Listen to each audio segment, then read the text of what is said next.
When your identity shifts, your relationship with your body changes. And when your relationship with your body changes, the systems you build also change. And when those systems change, consistency stops feeling like a constant fight. If you've been asking yourself, when is this going to get easier? Might be time to look at what order you're approaching this in.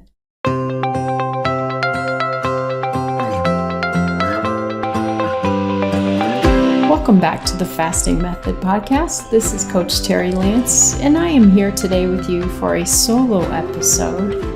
What I wanted to bring to you today was, I was thinking about three big areas of mindset or focus that I think have really been coming up a lot lately in our community meetings at TFM and also with my coaching clients.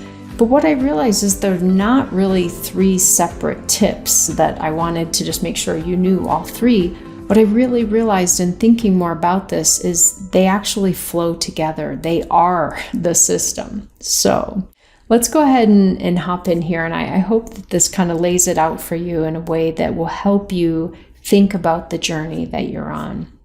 So the conversations that keep coming up, like I said, in the TFM community, in our larger meetings, when people have Q&A sessions with me and other coaches, and in my coaching sessions, they're coming from different people, different backgrounds, different health histories, but these same themes keep coming up over and over. And I keep talking about each of them kind of separately, but as I said, they really move in together and create the journey.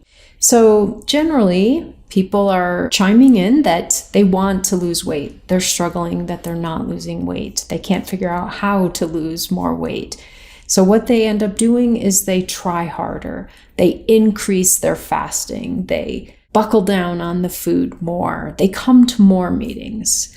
They're looking to get more motivated. They're waiting for motivation to build somehow or to drop out of the sky.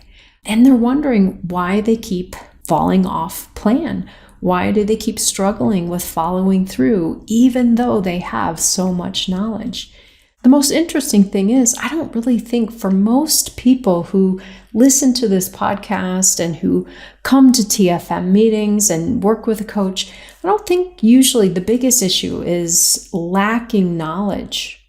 Most people that I get to work with or have contact with in the community know an incredible amount. What they're missing is not information, it's transformation. What tends to happen in the beginning, and this totally makes sense, is that people are focused on changing behaviors.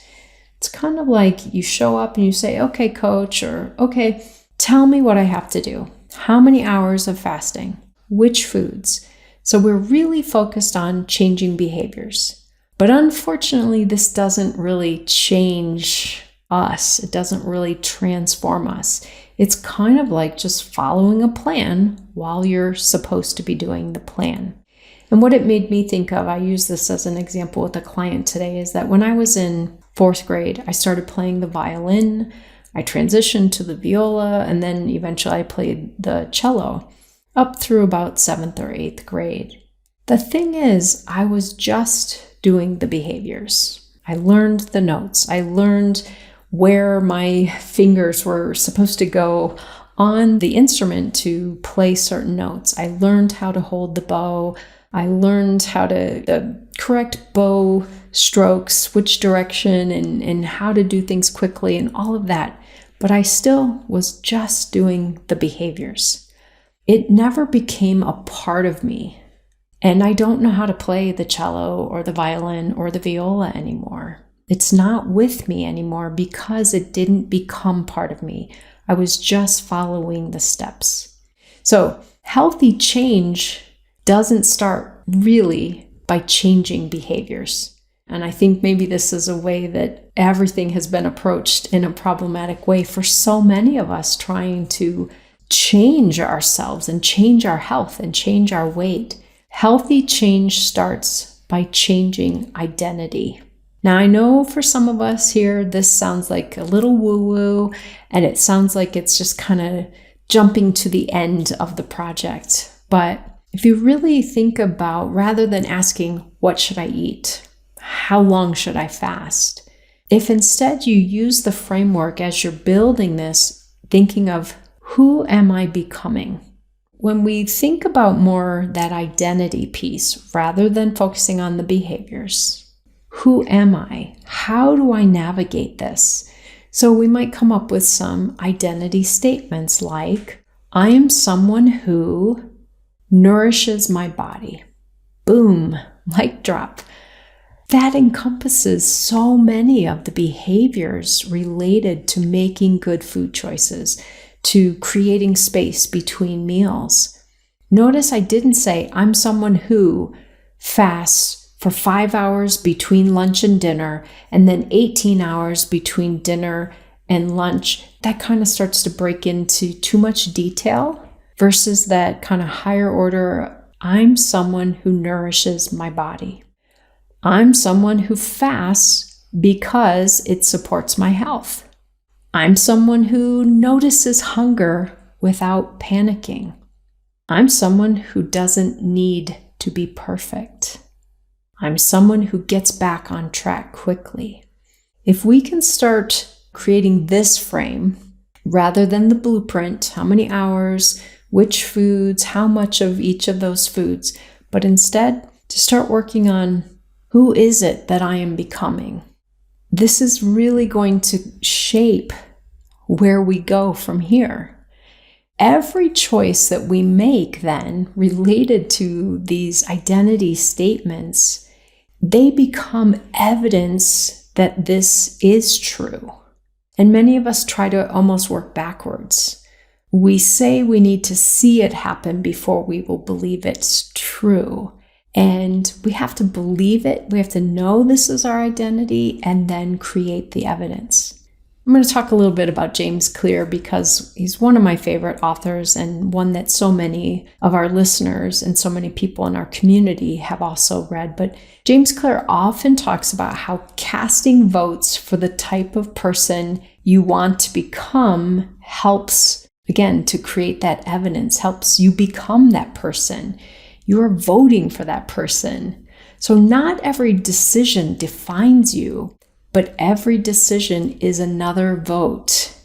And you can either be voting for that future self, that person you're becoming, or you can be voting against them. You get to decide that. So again, if we think about this place of starting more with the identity, what this helps create for us is this idea that we don't have to wait until we've already lost a significant amount of weight or gotten to our goal health marker or our goal weight to become that person. We become that person first. We start to think like that person. We start to see ourselves like that person. And guess what happens? We start to act like that person. So technically, that goal of weight loss, that just becomes kind of a consequence of becoming that person that we create in that identity. So if you think about, if someone were watching you for 1 week, just observing you, didn't know what you were thinking, didn't get to hear your intentions, they just watched your behaviors, what identity would they assume that you have or that you're working under? So this brings me then to this next piece. And I think oftentimes in the weight loss community, in many of our lived experiences, we've often learned to approach this backwards. And there's no fault, no shame. I think this is just a way we're taught to do a lot of things. And so we naturally have applied that here in the weight loss arena.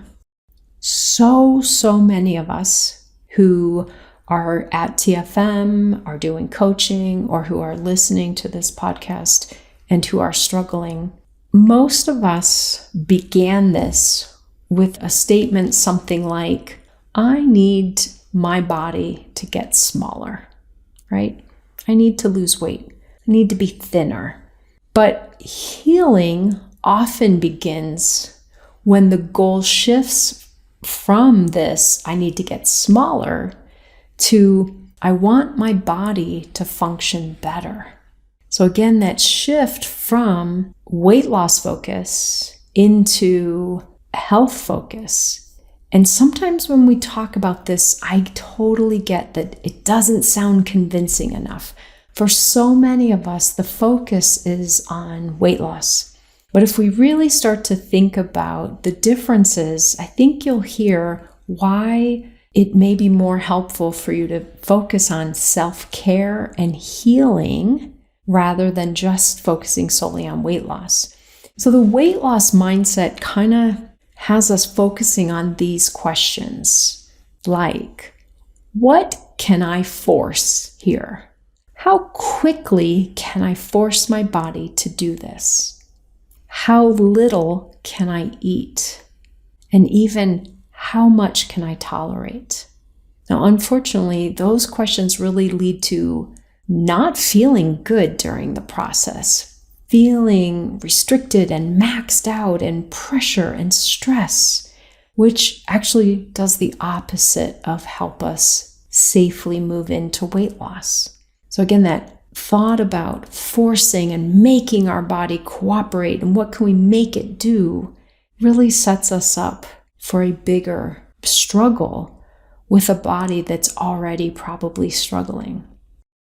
So instead, what we want to shift to is more of a healing mindset. Again, how can I support my body to function better, to be healthier, to navigate this arena more easily? So we might start asking questions like, how can I support insulin sensitivity?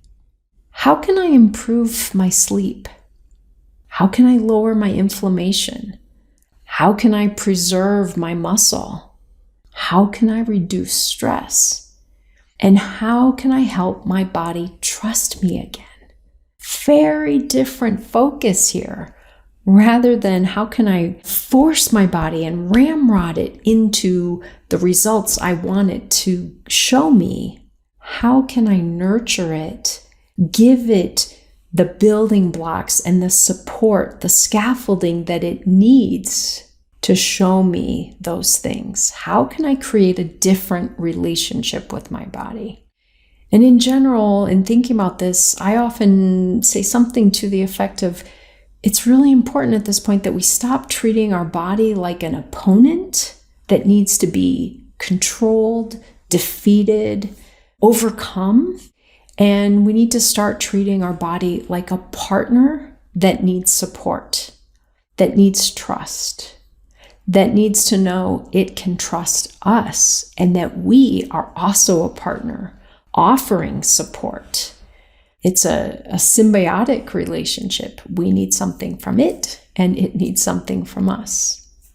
In this process, one of the things that many of us have to kind of work through is the idea that our bodies aren't usually trying to actually harm us or sabotage us. In actuality, they're responding to years, for many of us, even decades of stress, dieting, disrupted eating, poor sleep, chronic inflammation, emotional survival techniques. So as we think about a body that's been struggling and working hard, and we've just been disappointed, disgusted, angry, ashamed, how do we expect those two parts of us to really work well together? So instead, we want to move more toward that question of, how do I become someone my body can trust and who my body can support because I'm supporting it? I'm providing what it needs.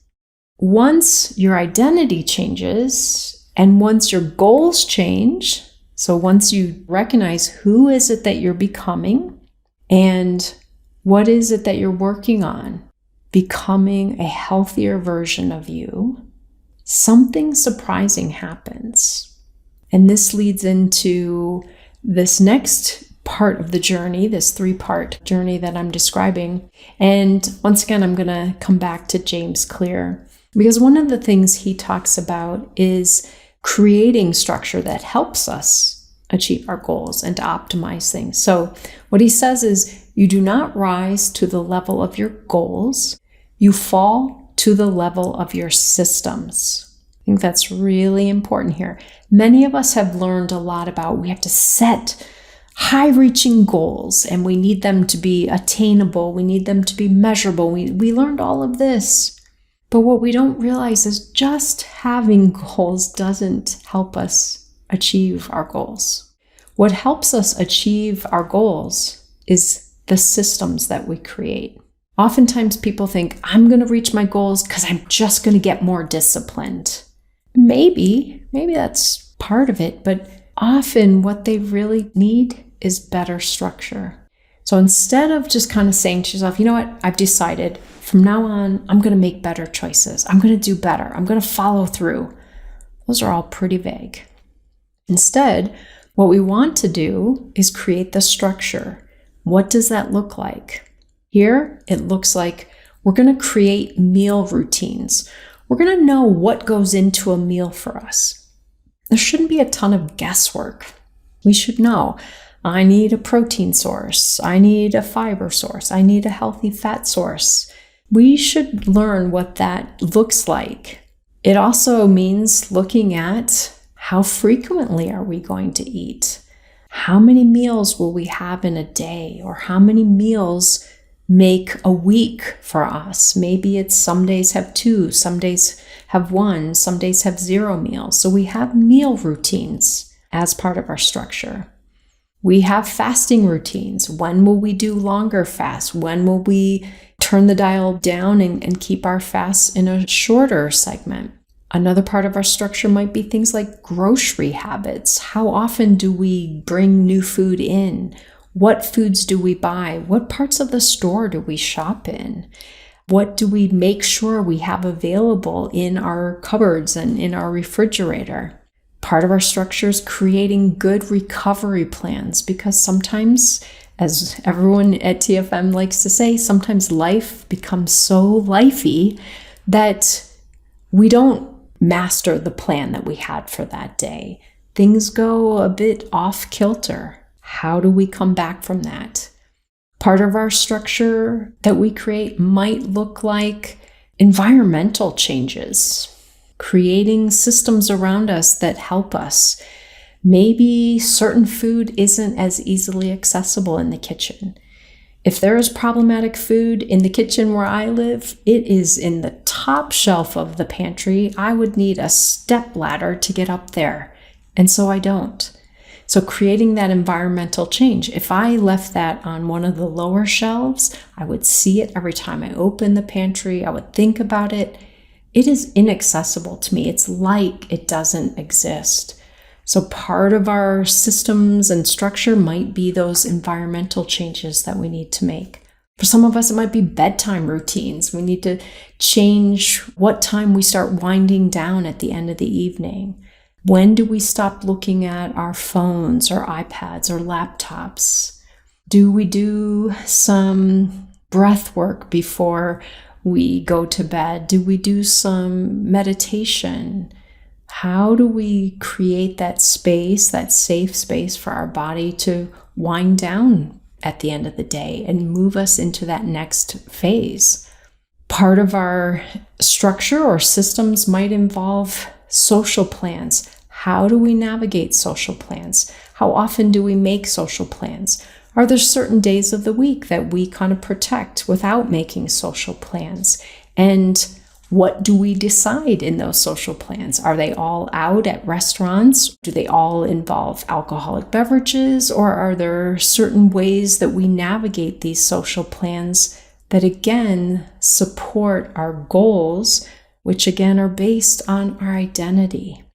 Our travel plans, again, big piece of structure and a system for all of us is how do I handle travel?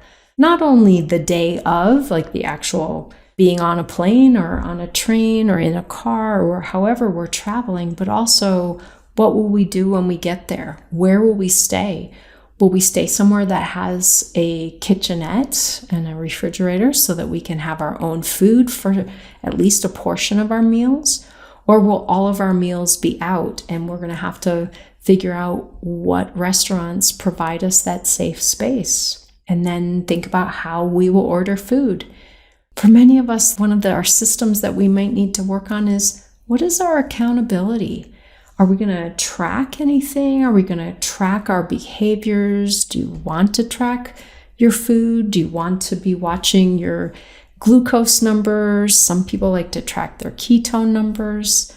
Are you going to talk with anyone about how you're doing on these things? Are you going to share it with a coach or share it in the community or share with someone else who understands the journey? Creating our systems, that structure, that scaffolding that holds us up so that we can follow through. We're not weak. We need good structure. Good systems reduce friction. They make doing the things that help us easier. Poor systems increase friction. You coming home from vacation and having a refrigerator that is empty and nothing in the cupboards, that is a recipe for disaster. That is a recipe for slip sliding for a few more days and feeling really off track and then feeling defeated and giving it up. So if you really think about these systems that we're working on creating, how well do they support you? Checking in with yourself about that. Let's say, for example, you get home from work on Thursday night and you're exhausted. What happens? That moment really reveals the system that you've created. If what happens when you come home exhausted is you pick up your phone and you place an order for a problematic food at a problematic restaurant, what you've just demonstrated to yourself is you really don't have a strong system. How can you support yourself so that on Thursday night you come home and there is the proper food available for you? Maybe it's already made. Maybe it's so easy there's nothing to even do to prep it. Maybe you figured out a way to not come home quite as exhausted. Maybe you've learned to change the structure of your day. Maybe you're looking at your schedule differently. But when we get to that moment and people say things like, I just caved, or I just gave up, or I gave in, that is saying you didn't have a good system set up. So this is really an important piece. That future version of you shouldn't have to win a debate every evening. It shouldn't have to justify things to you. Your systems should have already made many of these decisions so that it's easy. It just happens naturally. Sometimes, though, when people think of systems, they think of them as restriction. They think of them as punishment. They think of them as rigid.